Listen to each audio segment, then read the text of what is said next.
ബഹിരാകാശ ദൗത്യങ്ങൾക്കിടയിൽ ദാരുണമായി കൊല്ലപ്പെടുക അല്ലെങ്കിൽ ജീവഹാനി സംഭവിക്കുക അത് പലപ്പോഴായിട്ട് ഉണ്ടായിട്ടുണ്ട്. നമുക്ക് അങ്ങനെ കുറേ ചരിത്രങ്ങൾ ഉണ്ട്. അതിലൊന്നാണ് അപ്പോളോ 1.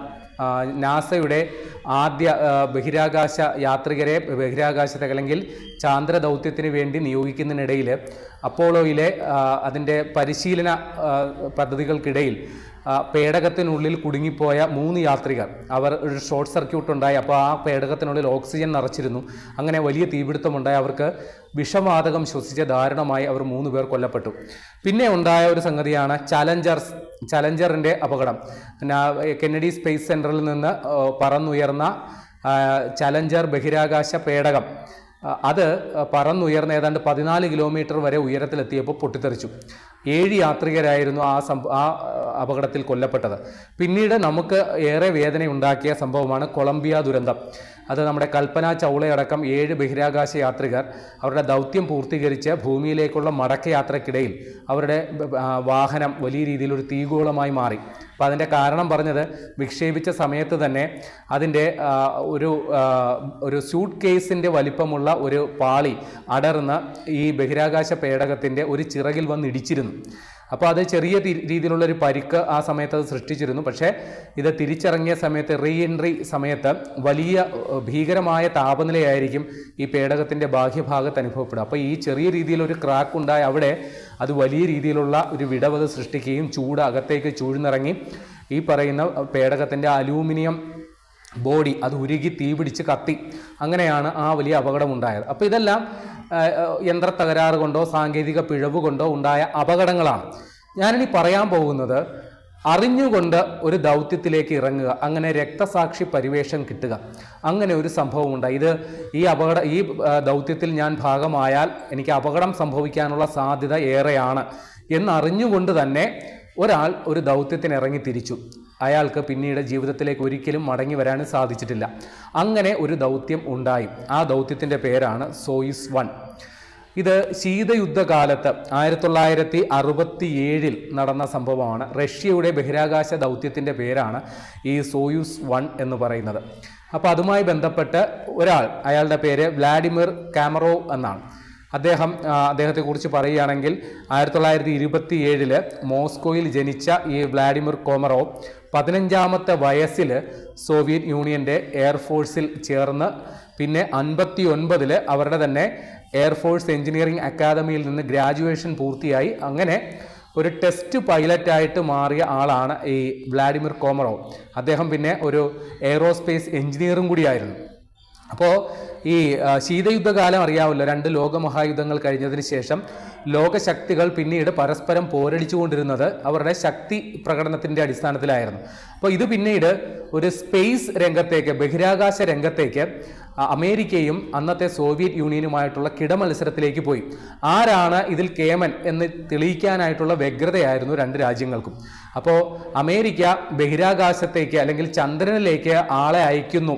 അതേ സമയത്ത് തന്നെ റഷ്യയ്ക്കും കുറേയൊക്കെ തെളിയിക്കാനുണ്ടായിരുന്നു. അവർ നിരന്തരമായിട്ട് ബഹിരാകാശത്തേക്ക് അമേരിക്ക അതുവരെ ഈ ചാന്ദ്ര ദൗത്യത്തിൻ്റെ കാര്യങ്ങളുമായിട്ട് മുഴുകിയിരുന്നപ്പോൾ റഷ്യ അല്ലെങ്കിൽ അന്നത്തെ സോവിയറ്റ് യൂണിയൻ ബഹിരാകാശ പദ്ധതികളുമായിട്ടാണ് മുന്നോട്ട് പോയത്. അവർക്ക് ചാന്ദ്ര ദൗത്യത്തിന് ആ സമയത്ത് തൽക്കാലം പദ്ധതി ഇല്ലായിരുന്നു എന്ന് വേണം മനസ്സിലാക്കാൻ.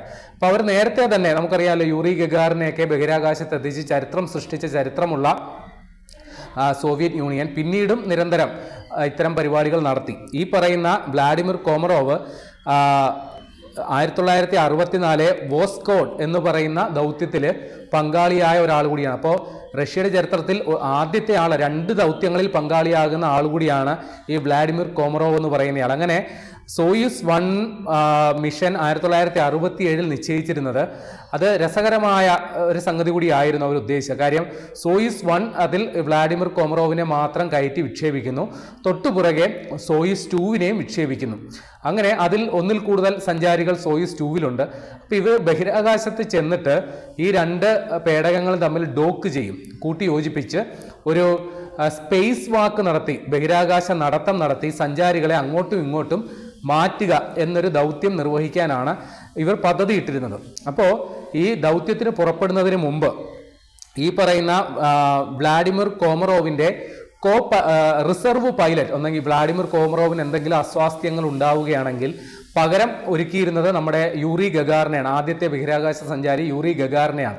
അപ്പോൾ യൂറി ഗഗാറിന് ഈ പേടകത്തിന്റെ ഘടനയിൽ അതിന്റെ ഡിസൈനിലൊക്കെ വലിയ ആശങ്കയുണ്ടായിരുന്നു. അത് അക്കാര്യം അറിയിക്കുകയും ചെയ്തിരുന്നു.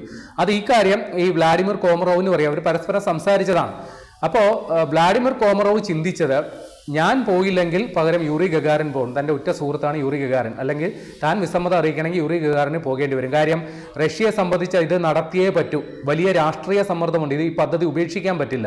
ഒരു അഭിമാന പദ്ധതിയാണ്. അപ്പോൾ ചെറിയ ആശങ്കകൾക്കുള്ളിലും ഈ കോമറോവ് ഈ യാത്ര പുറപ്പെടാൻ തയ്യാറായി. അദ്ദേഹം അങ്ങനെ 1967 ഏപ്രിൽ 23 അദ്ദേഹത്തിൻ്റെ ദൗത്യവുമായി ബന്ധപ്പെട്ട് യാത്ര പുറപ്പെട്ടു.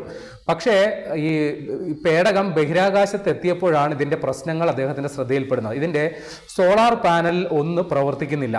അപ്പോൾ വൈദ്യുതി വിതരണം നിലച്ചതോടുകൂടി ഇതിൻ്റെ സ്റ്റെബിലൈസേഷൻ സിസ്റ്റം, ഇതിൻ്റെ തുലനാവസ്ഥ നിയന്ത്രിക്കുന്ന സംവിധാനം പ്രവർത്തനം നിലച്ചു. അങ്ങനെ ഇദ്ദേഹത്തിന് സ്വന്തമായി മാനുവലായിട്ട് അതിൻ്റെ നിയന്ത്രണം സ്വയം ഈ നിയന്ത്രണം ഏറ്റെടുത്തു. അങ്ങനെ ഇത് പ്രശ്നമാണെന്ന് കണ്ടപ്പോൾ തന്നെ സോയിസ് 2 വിക്ഷേപണം റഷ്യ ഉപേക്ഷിച്ചു. കാര്യം ഇത് പദ്ധതി നടക്കില്ല എന്ന് മനസ്സിലായി. അങ്ങനെ ഈ ബഹിരാകാശ പേടകം തിരിച്ചിറങ്ങുന്ന സമയത്ത് ഇതിൻ്റെ പാരച്യൂട്ട് തുറന്നില്ല മര്യാദക്ക്. അങ്ങനെ ഈ ബഹിരാകാശ പേടകം ഓറൻബർഗ് ഒബ്ലാസ്റ്റ് എന്ന് പറയുന്ന സ്ഥലത്ത് ഒരു മലയടിവാരത്തേക്ക് ഇടിച്ചിറങ്ങുന്ന ഒരവസ്ഥയുണ്ടായി. ഏതാണ്ട് മണിക്കൂറിൽ 140 കിലോമീറ്റർ വേഗതയിലാണ് ഈ ബഹിരാകാശ പേടകം വന്ന് ഇടിച്ചിറങ്ങിയത്. ഇദ്ദേഹം തൽക്ഷണം തന്നെ അദ്ദേഹം മരിച്ചു. പക്ഷേ ഇദ്ദേഹത്തിൻ്റെ മൃതദേഹ അവശിഷ്ടം പോലും മര്യാദക്ക് കിട്ടിയില്ല എന്നുള്ളതാണ് വിവരം. കാര്യം ഇദ്ദേഹത്തിൻ്റെ മൃതദേഹം കണ്ടെടുക്കുമ്പോൾ അതിന് 30 സെൻറ്റിമീറ്റർ വ്യാസവും 80 സെൻറ്റിമീറ്റർ നീളവും ആ രീതിയിൽ ചുരുങ്ങിപ്പോയി എന്നുള്ളതാണ് വിവരം. അപ്പം അത്തരത്തിൽ വലിയ ഒരു വെല്ലുവിളി ഏറ്റെടുത്ത് തനിക്ക് ഈ ദൗത്യത്തിൽ ഒരു അപകടം സംഭവിച്ചേക്കാം എന്ന് അറിഞ്ഞുകൊണ്ട് തന്നെ ഈ ദൗത്യത്തിൽ ഇറങ്ങി തിരിച്ചയാളാണ് ഈ വ്ളാഡിമിർ കോമറോവ്.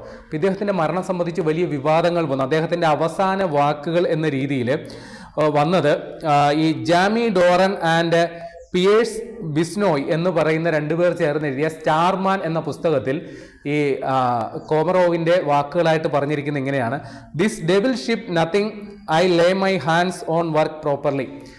എൻ്റെ കൈ കിട്ടിയ ഒന്നും ഈ പ്രേതം പിടിക്കുന്ന ഈ ഒരു ഷിപ്പിൽ, ഈ പറയുന്ന സ്പേസ് ഷിപ്പിൽ എൻ്റെ കൈ കിട്ടുന്ന ഒന്നും മര്യാദക്ക് വർക്ക് ചെയ്യുന്നില്ല എന്നാണ് അദ്ദേഹം അവസാനമായി പറഞ്ഞത് എന്നുള്ളതാണ് ഇവർ പുറത്തുവിട്ട വിവരം. പക്ഷേ റഷ്യക്ക് അത് ഒരിക്കലും അംഗീകരിച്ചു കൊടുക്കാൻ പറ്റില്ല. റഷ്യ പുറത്തുവിട്ട വിവരം: I feel excellent, everything is in order, thank you for transmitting all of that. ഇതെല്ലാം മര്യാദക്ക് നടത്തുന്നു, എനിക്ക് ഈ വിവരങ്ങൾ നൽകിയതിന് വളരെ നന്ദി എന്നാണ് അദ്ദേഹം പറഞ്ഞതെന്നാണ് റഷ്യ ഔദ്യോഗികമായിട്ട് പറഞ്ഞത്. അപ്പോൾ നമ്മുടെ ഈ ബഹിരാകാശ മേഖലയിൽ ഞാൻ പറഞ്ഞല്ലോ 60-67 കാലയളവെന്ന് പറഞ്ഞാൽ ശീതയുദ്ധ കാലമായിരുന്നു.